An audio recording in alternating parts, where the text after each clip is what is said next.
जा दिन सतगुरु भेंटिया, सो दिन लेखे जाने, बाकी समय व्यर्थ गया बिना गुरु के ज्ञान।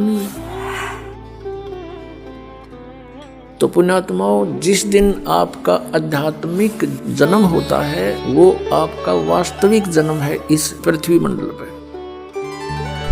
फागुन की अमावस्या 17 फरवरी 1988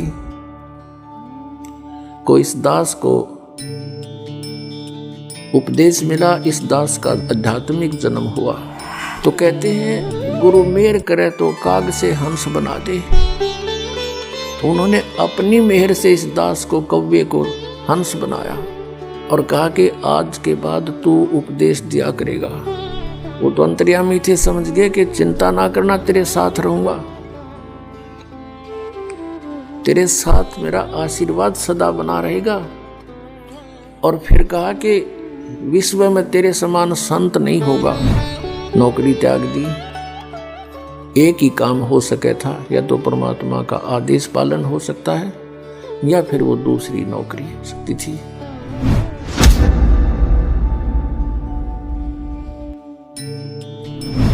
धीरे धीरे परमात्मा की दया हुई, परमेश्वर ने आशीर्वाद दिया, गुरुदेव ने उपदेश दिया, नाम देने का आदेश दे दिया, दीक्षा देने का। दास ये सर्विस करता था। सर्विस के दौरान ही सैटरडे संडे को सत्संग करने लगा। 2 वर्ष सन 1994 में इस दास को नामदान करने का आदेश हुआ। फिर देखा वर्कलोड बहुत हो गया, रजा दाता की, बहुत भक्त होने लगे, सत्संग बहुत बढ़ गए। दास सर्विस करता था, junior engineer civil, Haryana state की। नौकरी त्याग दी। एक ही काम हो सके था, या तो परमात्मा का आदेश पालन हो सकता है या फिर वो दूसरी नौकरी हो सकती थी। तो उसमें नौकरी त्यागने से पहले मन में बहुत विकल्प संकल्प उठे। बच्चों का क्या होगा, कहीं भूखे ना मर जाएं। फिर परमात्मा प्रेरणा देता कि यदि कल तेरी मृत्यु हो जाती है, तू क्या ठेकेदारी लिए बैठा है, इनका पालन परमात्मा ही करेगा। इस तरह की बहुत सी उतार चढ़ाव के बाद फिर परमात्मा ने दया बख्शी, या सेवा दे दी, मजदूरी दे दी इस दास को, उसके बच्चों को जगाने की, उन धनियों को जगाने की। दास को एक कुत्ते की ड्यूटी मिली, भौंकने की। आप सभी धनी हो, आप पिछले पुण्यकर्मी प्राणी हो, आपको जगाना इसलिए आवश्यक है कि आपके चोरी हो रही है, आपकी अनमोल जीवन नाश हो रहा है। जो जाग जाता है कुत्ते के भौंकने से आवाज़ सुनकर, वो अपना धन बचा लेता है। और जो उस समय भी गफलत कर जाता है, सोता रहता है, तो सुबह वो देखता है तो उसका बहुत लॉस हो चुका होता है। तो पुण्यात्माओं, ये वो शुभ दिन है, ये शुभ अवसर है जिसके उपलक्ष्य में ये 5 दिवसीय समागम किया गया। फागुन की अमावस्या 17 फरवरी 1988 को इस दास को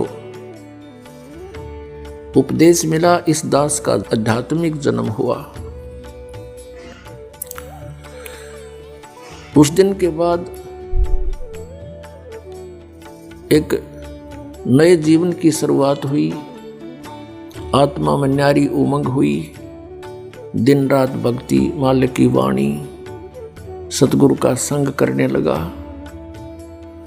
सन 1994 में दास ने कभी ये सोचा नहीं था स्वप्न में कि मुझे कोई ऐसा जिम्मेवारी की पोस्ट मिलेगी, दास को ये नौकरी मिलेगी या मजदूरी मिलेगी।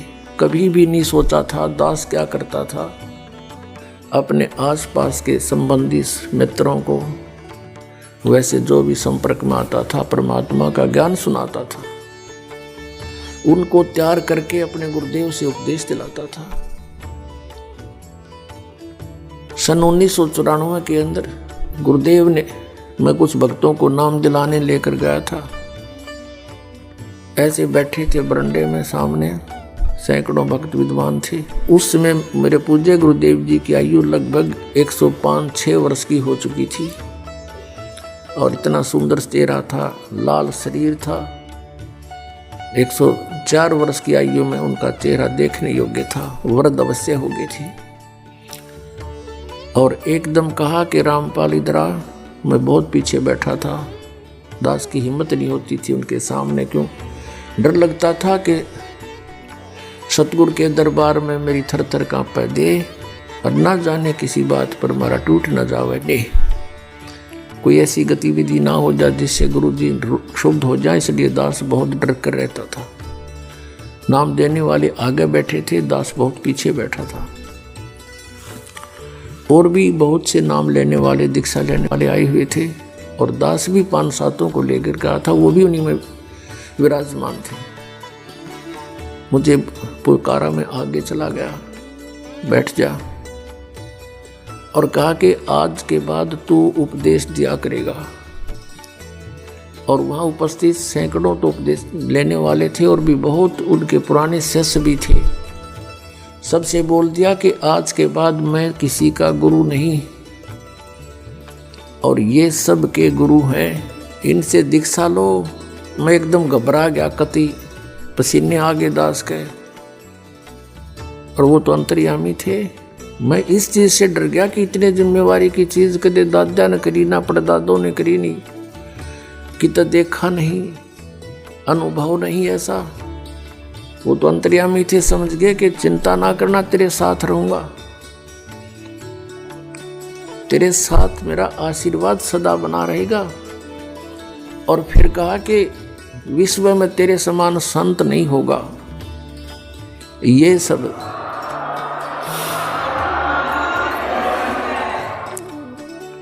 अब पुण्यात्मा, उस समय दास अपने को भगत भी पूरा नहीं मानने था और उन्होंने इतनी बड़ा आशीर्वाद दे दिया कि तेरे समान विश्व में कोई संत नहीं होगा।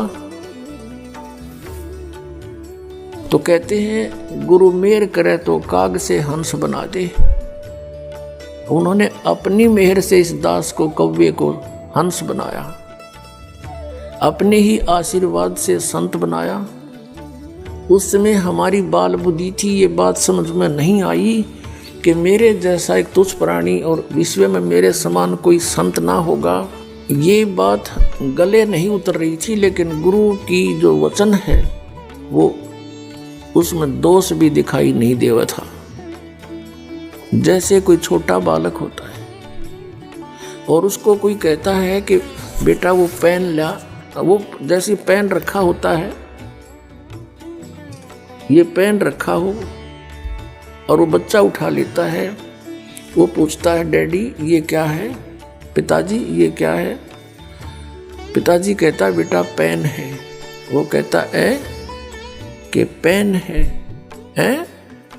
पेन है।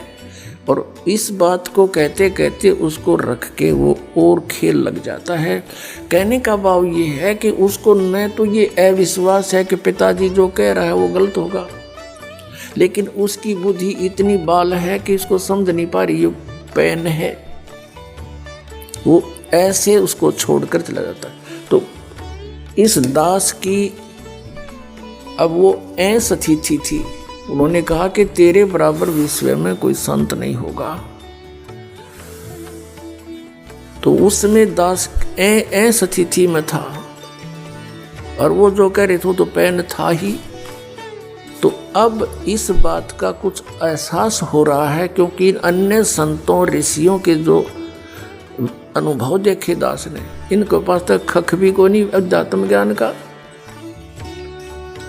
तो हम इस योग्य नहीं थे, गुरु जी के आशीर्वाद से हो गए, यो ज्ञान हो गया, बुद्धि खुली।